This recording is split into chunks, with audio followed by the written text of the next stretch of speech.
Boa noite, meus irmãos.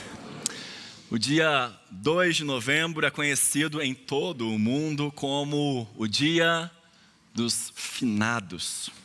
Um dia que nos confronta com a lembrança dos que já se foram e com o desejo profundo de reencontrá-los um dia.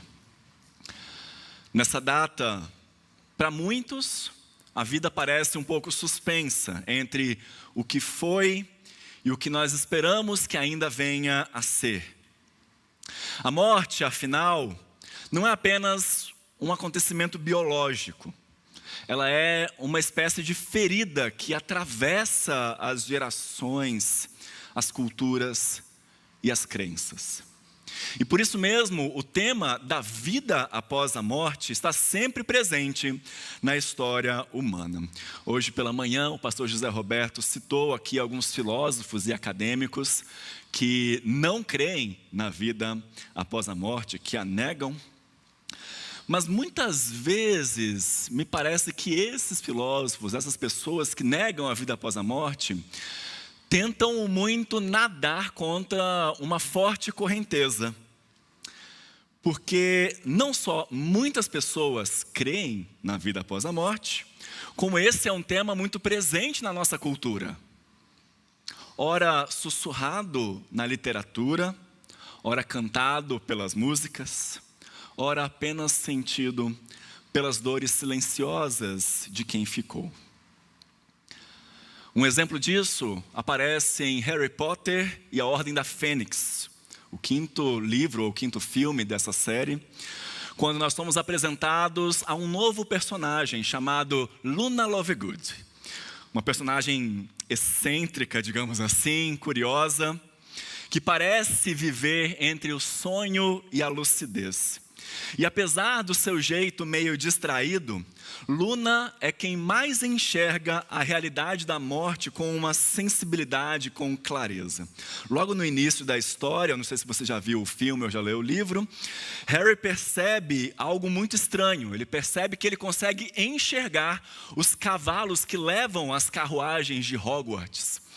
E ninguém mais consegue enxergar esses cavalos, só ele e Luna também. E o motivo é revelado mais tarde. Apenas quem já encarou a morte de perto, quem já perdeu alguém amado, pode enxergá-los. É como se houvesse ali então uma comunhão silenciosa entre aqueles que conheceram a ausência. Mais adiante, também na história, há uma cena muito simbólica, misteriosa, porque eles estão em um dos departamentos do Ministério da Magia, e ali Harry passa em frente a um arco coberto por um véu.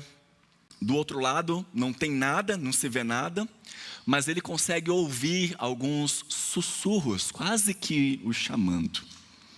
E mais para o final da história, a gente descobre que Luna também conseguia ouvir esses sussurros. Um personagem muito importante atravessa esse arco e desaparece para sempre,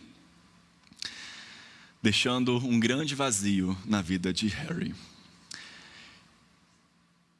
No final, no último capítulo desse livro, na última cena do filme também, quando Luna e Harry estão ali juntos, conversando sobre a morte e o que vem depois, ela revela ter perdido a mãe. E então ela diz com muita simplicidade assim: Harry, eu me sinto muito triste às vezes, mas eu ainda tenho meu pai. De qualquer jeito, ainda vou rever minha mãe um dia, não é? Há algo de profundamente humano nessa fala.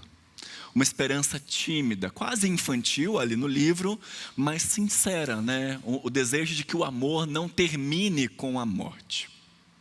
Essa mesma esperança, esse mesmo desejo, aparece em outras formas na nossa cultura.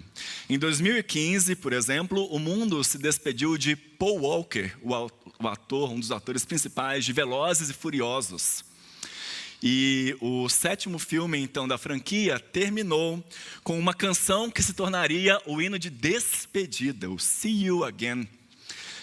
Numa tradução aí mais livre, a canção diz: tem sido um longo dia sem você, meu amigo, mas eu te conto tudo quando nos virmos novamente.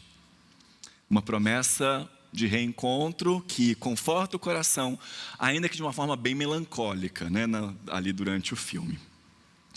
Essas histórias, meus irmãos, por mais diferentes que sejam, revelam a mesma sede presente no coração humano, de que a morte não seja definitiva, que exista algo mais, que o amor não morra com o corpo. Nós cristãos conhecemos muito bem esse anseio. Mas diferentemente do mundo, nós não vivemos apenas de suspeitas ou de metáforas poéticas. A nossa esperança não é uma projeção do desejo humano e nem um consolo simbólico, mas é uma convicção alicerçada em um fato histórico, em um acontecimento real, testemunhado, provado e proclamado, que é a ressurreição de Jesus Cristo. É dela que nasce a nossa fé e é por causa dela que nós podemos afirmar sem hesitar que a morte não é o fim. Poucas verdades são tão preciosas à fé cristã quanto a ressurreição. Ela é uma das pedras angulares sobre a qual a nossa esperança repousa. Sem a vitória de Cristo sobre a morte, o Evangelho perderia o seu coração e a fé perderia o seu sentido. E por isso, o apóstolo Paulo declara com firmeza que se Cristo não ressuscitou, é vã, é vazia a nossa fé. Ela é sem fundamento, ela não tem poder para nos consolar ou para nos transformar. É nesse mesmo contexto em que ele escreve o versículo que nós vamos meditar nessa noite. Abra sua Bíblia em 1 Coríntios, capítulo 15, versículo 19. O texto vai passar para você na tela. Se você puder abrir a Bíblia, é melhor, porque nós vamos passear ao longo desse capítulo e ao longo da Bíblia também para falar um pouquinho sobre a ressurreição. 1 Coríntios 15, versículo 19, que o Senhor nos abençoe na leitura e meditação da sua palavra. Amém? Se a nossa esperança em Cristo se limita apenas a esta vida, somos os mais infelizes de todos os homens. Se a nossa esperança em Cristo se limita apenas a essa vida, somos os mais infelizes de todos os homens. Meus irmãos, o capítulo 15 da primeira carta aos Coríntios é um dos textos talvez mais grandiosos, mais profundos de toda a Escritura. Nele, o apóstolo Paulo não apenas defende a realidade da ressurreição, mas mostra, como eu já falei, que ela é o coração do Evangelho. Sem ela, tudo mais perde o sentido. Esse capítulo pode ser dividido em duas grandes partes. Do versículo 1 até o versículo 34, Paulo confirma a certeza da ressurreição corporal. E a partir do versículo 35 até o 58, ele vai explicar a natureza desse corpo ressurreto, glorioso, incorruptível. E dentro da primeira seção, da primeira divisão, nós temos ali os versículos 12 a 19, que vão apresentar para a gente um dos argumentos mais contundentes, mais fortes, mais emocionantes de toda a teologia paulina. Ele vai nos dizer que se não há ressurreição futura, então nem Cristo ressuscitou, e se Cristo não ressuscitou, todo o edifício da fé cristã desaba. Perceba a força desse raciocínio. Se Cristo continuasse morto, aquilo que a gente prega nesses últimos 2000 anos seria vazio. A nossa fé seria inútil. O pecado teria vencido. Os apóstolos seriam mentirosos. Os mortos permaneceriam perdidos. E nós, os que cremos, seríamos os mais dignos de pena e de compaixão. Em outras palavras, o cristianismo sem ressurreição seria uma bela ilusão, algo que talvez até tivesse a capacidade de consolar momentaneamente, mas incapaz de salvar. Mas Paulo aqui não termina em lamento, né? Ele termina em convicção. Ele diz no versículo 20, mas de fato Cristo ressuscitou dentre os mortos, sendo ele as primícias do que dormem. E essa expressão primícias, ela é muito rica em seu significado, porque lá no Antigo Testamento, as primícias, os primeiros feixes de uma colheita, eram apresentados a Deus como um sinal de gratidão, como uma garantia de que um grande restante viria. Assim é com Cristo, a sua ressurreição é o primeiro sinal, é a primeira garantia de que todos os que creem nele também ressuscitarão. A morte não é o fim, mas é o começo da vida verdadeira. Por isso Paulo conclui que a fé cristã não é uma fuga da realidade, mas é a única maneira de encará-la de frente. Quando nós reduzimos a nossa fé ao presente, a buscarmos simplesmente o nosso sucesso, o nosso conforto, o bem-estar, não que haja algo de errado em buscar isso, mas quando a gente só foca nisso, quando a gente faz disso o nosso viver, o centro da nossa vida, nós perdemos o poder de resistir ao sofrimento e de enxergar além da dor. Porque Cristo vive, meus irmãos. O mal não tem a última palavra. O sofrimento não é o fim da história. E a morte, essa coisa que parece invencível, já foi derrotada. Então, talvez um dos grandes ensinamentos para nós aqui, em 1 Coríntios 15, é que a fé cristã, ela não é uma anestesia para o presente, mas é uma promessa para o futuro também. Agora vejam, Paulo não está inventando um conceito novo quando está aqui trazendo a ressurreição para nós. Ele não tira isso da sua cartola, nem se apoia numa experiência pessoal que ele teve. O apóstolo está, na verdade, se colocando dentro de uma longa tradição bíblica, uma esperança que até ele já atravessava vários séculos, através dos profetas, das alianças. A ressurreição, meus irmãos, sempre fez parte do horizonte da fé do povo de Deus. Isso fica muito claro quando nós vamos para o Antigo Testamento e encontramos ali lampejos dessa esperança. Por exemplo, na história de Jó.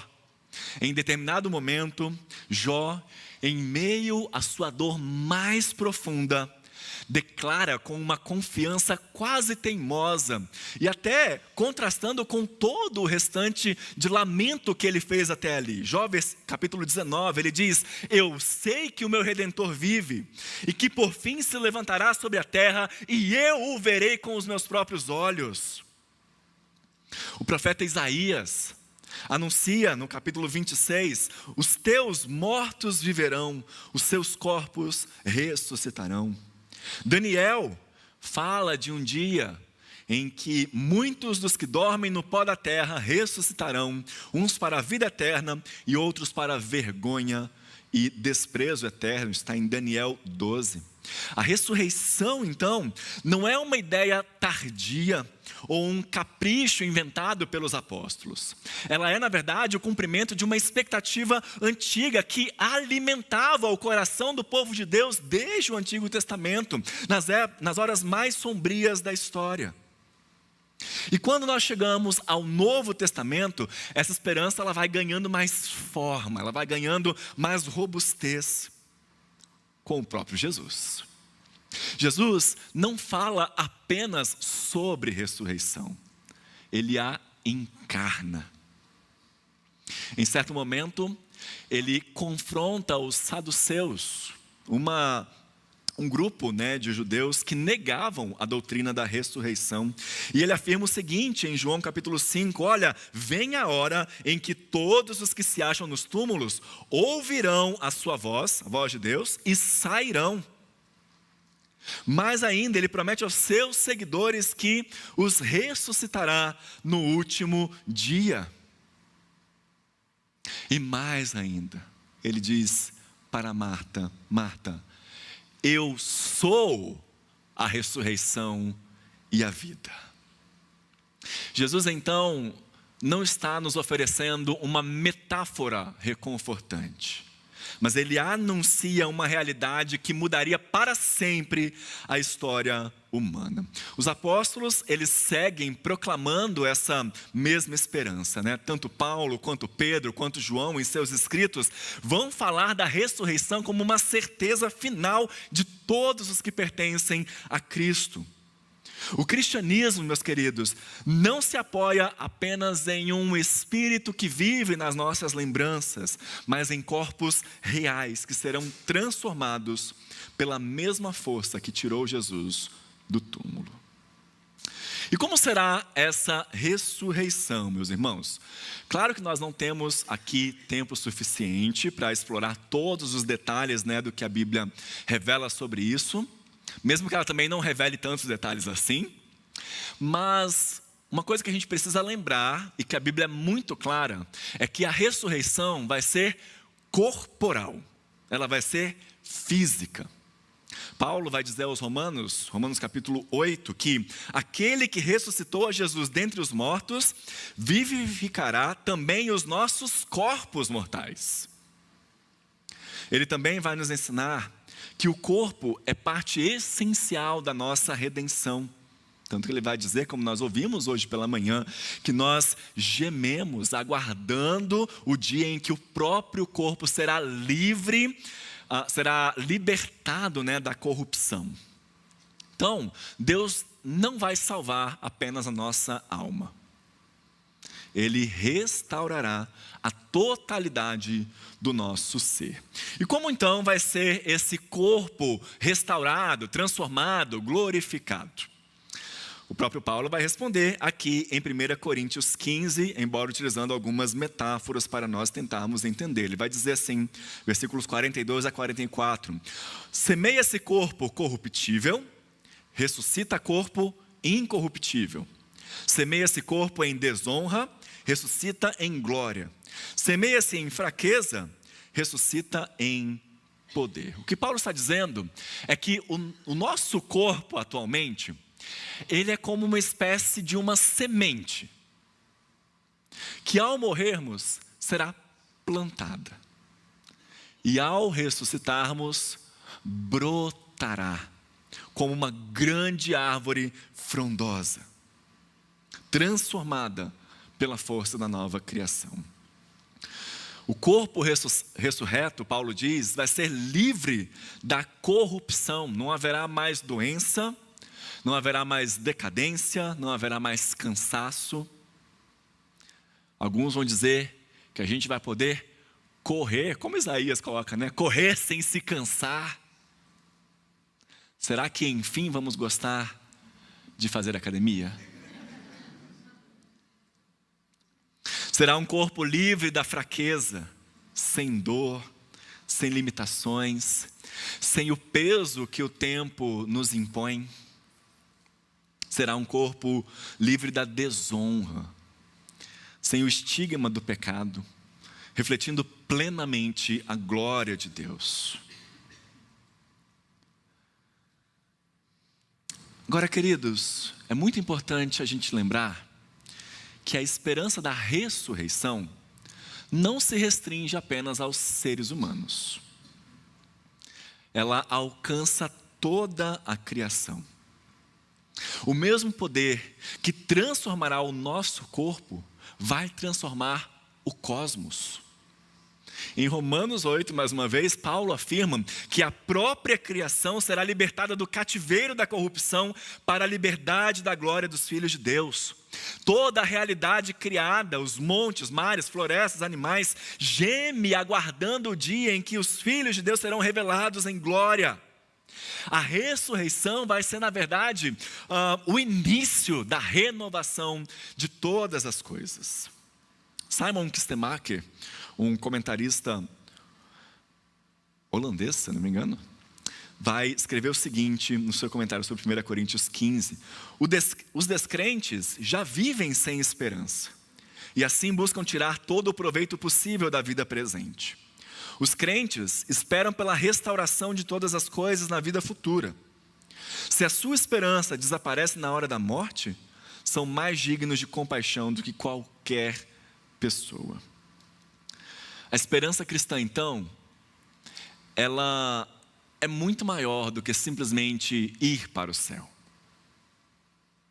Ela é a certeza de que o Deus que criou o mundo bom há de restaurar tudo o que o pecado corrompeu.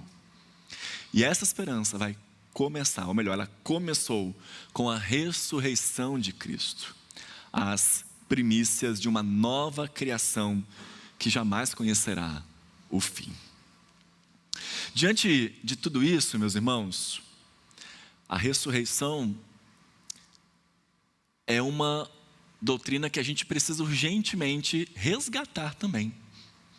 Assim como nós ouvimos hoje pela manhã de que a gente precisa estudar mais sobre o céu e ansiar mais sobre essa realidade que Cristo está preparando para nós, a ressurreição de igual forma precisa ser estudada pelos crentes, precisa ser ansiada, porque ela muda completamente a forma como nós enxergamos a vida, como nós enxergamos a morte, como nós enxergamos o poder do próprio Deus. E talvez uma das primeiras aplicações, a primeira aplicação que essa doutrina e esse capítulo, esse versículo nos oferece, é o consolo para aqueles que perderam entes queridos. A morte, meus irmãos, por mais comum que seja, nunca se torna natural. Se você já esteve em um velório, você provavelmente já sentiu isso. Parece uma coisa, parece uma quebra, parece que não era para ser assim, e de fato não era. A morte carrega algo de escandaloso, de intruso. E mesmo quem crê, chora. Chora porque ama. Chora porque sente saudade. Mas a diferença é que o cristão não chora como quem perdeu tudo, mas chora como quem espera reencontrar. A ressurreição transforma o luto em saudade, cheia de promessa. É curioso como até a cultura popular, sem perceber, tenta expressar, esse anseio, essa esperança. Como eu citei no início, através das músicas, dos filmes. Mas para nós cristãos, essa esperança não é simples poesia. Ela não é simples desejo. Ela é certeza. A ressurreição de Cristo garante o reencontro dos que dormem nele. A fé cristã não nega a dor, mas redefine o seu significado. Quando nós olhamos então para o túmulo de alguém amado, nós não vemos o fim. Nós vemos uma semente plantada. O corpo que hoje repousa será despertado pelo mesmo poder que tirou Jesus do sepulcro. Por isso, nós podemos chorar, devemos chorar. Devemos passar pelo processo de luto,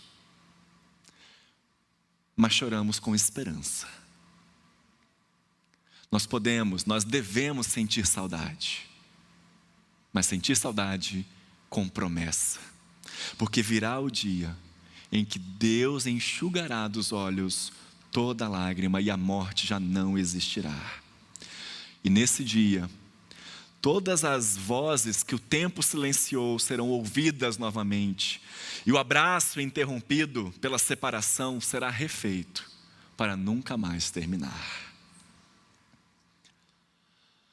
A segunda aplicação que a ressurreição nos traz é a coragem para enfrentarmos os sofrimentos da vida.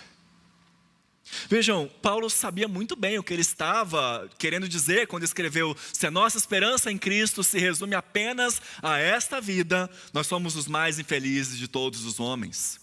Porque ele tinha diante de si, ele escrevia para uma igreja que estava sofrendo. E ele próprio, como nós vimos hoje pela manhã, carregava no seu corpo as marcas de quem já havia sido açoitado, preso e extremamente humilhado por causa do Evangelho. Paulo vai expressar aqui, olha, se Cristo não tivesse ressuscitado, todo esse sofrimento que eu passei e todo esse sofrimento que vocês passam seria inútil. Os cristãos seriam, nas palavras de Paulo, os mais dignos de pena. Gente que suportou a dor em nome de uma mentira, que renunciou aos prazeres, aos confortos da vida, em troca de nada. Mas, queridos, a nossa fé não está baseada apenas em uma ideia. Ela está baseada também num fato que aconteceu historicamente. Cristo de fato ressuscitou. E como Cristo de fato ressuscitou, tudo muda. Como eu disse, a ressurreição não elimina o sofrimento, mas ela o redimensiona. Ela nos lembra que a dor não é o fim, que o sacrifício não é em vão, que o caminho da cruz não termina no túmulo, mas na glória. O cristão pode sofrer sem se desesperar, pode ser injustiçado sem perder a paz, pode chorar sem perder a fé, porque sabe que todo sofrimento é por enquanto. Todo sofrimento neste mundo é temporário e cada lágrima será restaurada em alegria. A ressurreição nos dá coragem para enfrentar o que o mundo mais teme: o fracasso, a perda, a dor, a solidão, a morte. A ressurreição nos impede de viver como quem precisa extrair tudo da vida antes que o tempo acabe. Pelo contrário, meus irmãos, ela nos liberta para vivermos com esperança, para perseverarmos com paciência e para servirmos com alegria, mesmo quando o caminho é árduo. E a terceira e última aplicação que eu quero trazer é que a nossa esperança não está relacionada a fugirmos do mundo, mas a vê-lo renovado. Muitos cristãos imaginam a vida após a morte, imaginam novos céus e nova terra, como uma existência vaga, uma existência completamente espiritualizada, distante. Já viu os quadrinhos da Turma da Mônica, como é que eles retratam os céus? Os anjinhos lá tocando harpa. Mas essa não é a visão bíblica. A promessa de Deus é concreta. Ele trará novos céus e nova terra onde habita a justiça. A história não termina com o ser humano simplesmente subindo ao céu, mas com o céu descendo à terra. O próprio Deus fará morada entre nós e restaurará a criação, a sua beleza original. Aliás, talvez não só a sua beleza original, talvez ela será ainda mais bela, ainda mais avançada, ainda mais gloriosa do que nós conseguimos imaginar. Nesse novo mundo a vida será plena, será rica, será abundante, será vibrante. Não vai ser, meus irmãos, uma eternidade ociosa, mas cheia de sentido, cheia de comunhão, de alegria. Haverá música, haverá riso, haverá descanso, haverá trabalho redimido. O corpo e o cosmos serão libertos de toda a corrupção e tudo refletirá a glória do Criador. Essa é a verdadeira esperança cristã, não uma fuga da realidade, mas a restauração de tudo o que o pecado corrompeu. Assim, queridos, a Bíblia nos mostra algo que talvez nos surpreenda. E que vá de encontro, confrontando muito do que a gente ouve nas igrejas evangélicas hoje em dia. É possível sim ter Jesus e ser completamente infeliz. É possível sim ter Jesus e viver dias de tristeza, de desânimo.